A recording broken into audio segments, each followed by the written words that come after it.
So guys, I'm taking you today to Jackson Hole. I'm at the visitor center that I've taken you to before on some field trips. But the Teton Raptor Center is here. They're over in Wilson, and they take birds in and rehabilitate them and release them to the wild, and they keep some of the birds because of injuries and they just can't, or other reasons, and they turn them into education birds, and they take them around and visit people and show them off. And that's what I'm going to show you today. An owl and some eagles and a falcon. So here's their van and their website, so you can check it out. They travel around and visit different places.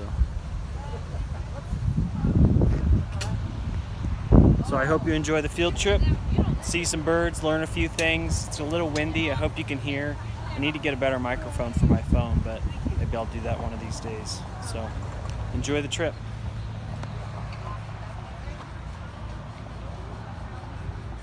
So if and I won't do this, if I were to put my finger into her chest, it would completely disappear.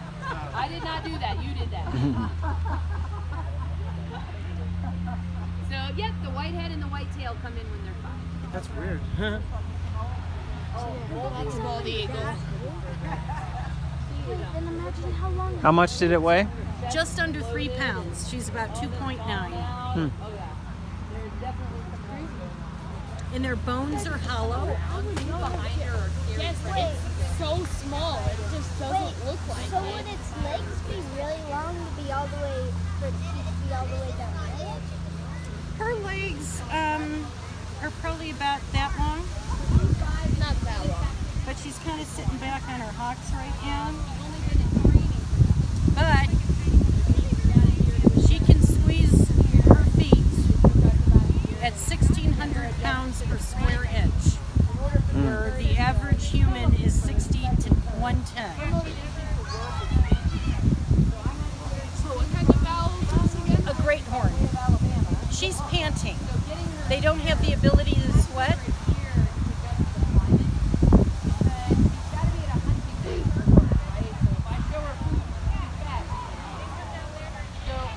What do they eat mostly?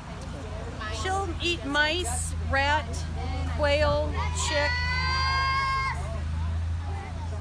If she's out in the wild, she'd eat smaller owls. Really?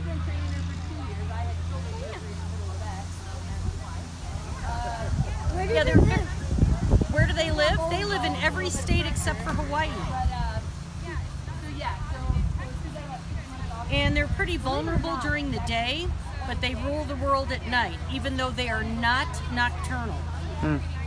When you get an owl that has coloring in its eyes, that's going to be a crepuscular bird, a dawn and dusk hunter, where the barn owl here has black eyes, and it is truly a nocturnal bird.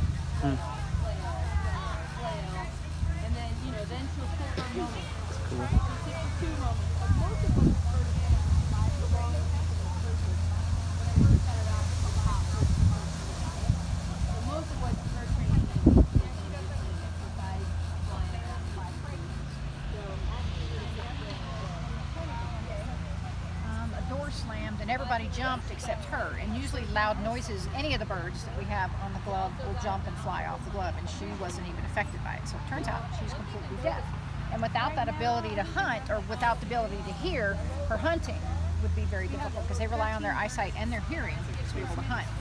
Barn owls have been shown to have some of the most acute, best hearing of all the owls. They can hunt in a completely dark room. Because their ears are apart and Because they're apart, they're at different elevations. Is that with every owl? Or is that just All the owls, their ears are at different elevations. It helps them triangulate sound better. You can tell whether it's high, low, left, right, a little bit better. But these guys can hunt based purely on their hearing. They do experiments in a dark room. They've been able to find mice without being able to see at all. So since she doesn't have that ability to hear, that's why she's become an education ambassador to us. What other questions do you have?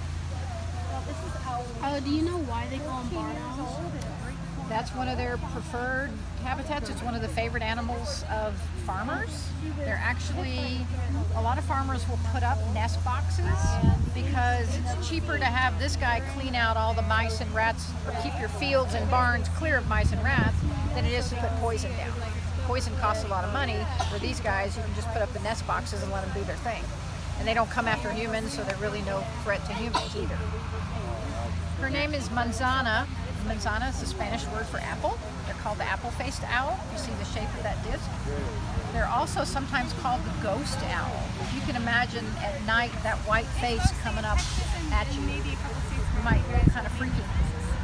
If you were in a dark barn or something like that and that sort of came flying towards you.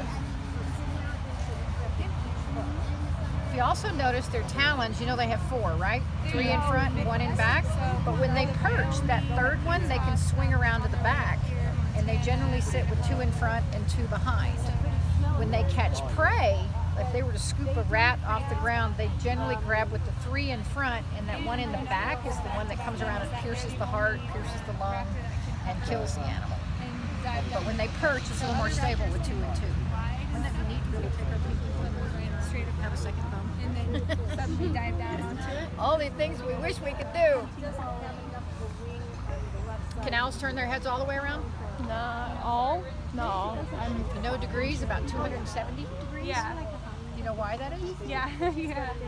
Is it because they like? It's also the shape of their. Think about their eyeballs. You know how we can hold our head still and move our eyeballs up, down, around, all that kind They of stuff? can't really move their eyeballs eyes, can't rotate at all so on they're their missing eyesight. rotate. And so they have, I think it's 14 vertebrae in their neck. Yeah. They can go about 270 degrees.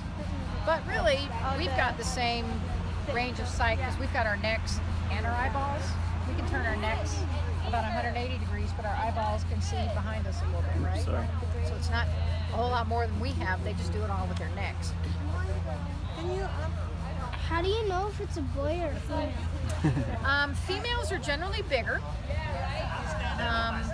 In barn owls, it's only about 15-20% bigger. A lot of times when we get a bird in, there's no external features that we can tell, but we do a lot of measurements based on talon, the length of their beak, length of their primary feathers, and there are tables and books we can look up and say for males, the talons are generally between this and this, and their beak is between this and this. So it's not a perfect science, but usually the charts are pretty close.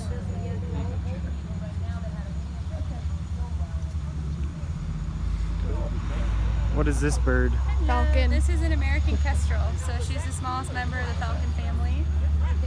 She came to us from a falconer who had used her for like 5 years out in farm fields to rid them of mice and vermin and stuff. But with that, she was raised completely by humans, so she was habituated.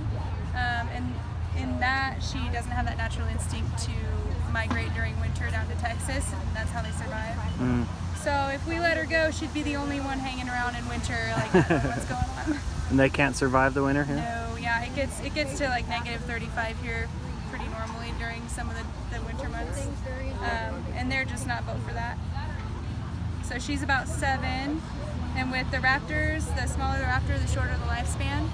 So she's her natural wild lifespan would be 7 to 10 years, but with us it'll be anywhere from 8 to 13 years. And her favorite food is mice. Kind of weird because they're so small. It seems hard to eat a whole mine. Yeah, we have to cut them up for her.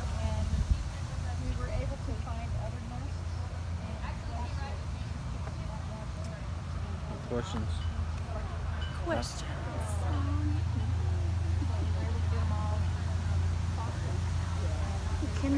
How fast can they fly?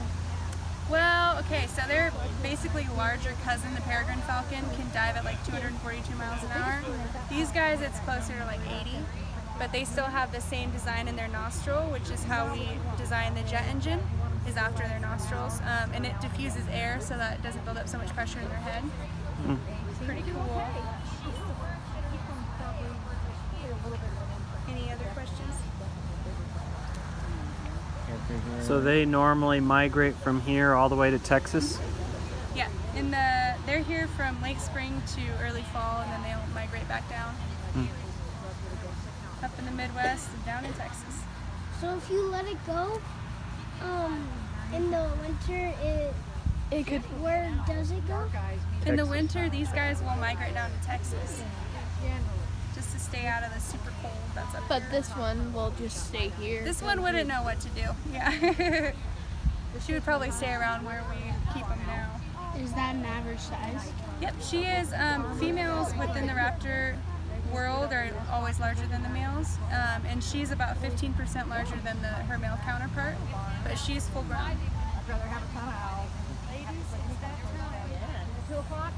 I want to see this.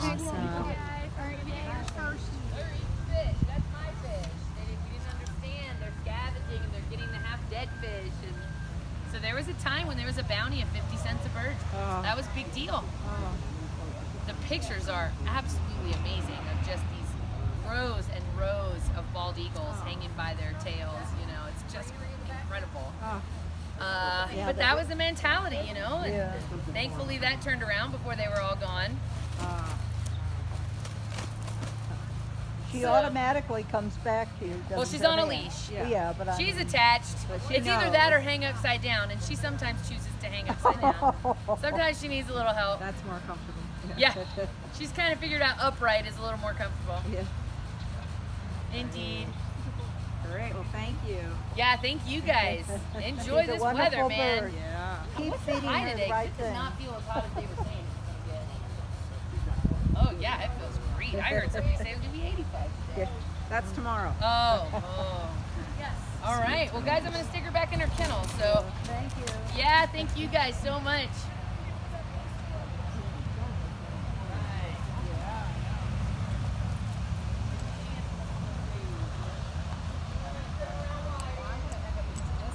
So I'm here in Jackson Hole, right by the National Elk Refuge and the Visitor Center here that I've taken you to before. It's a little windy, so I hope you guys could hear everything.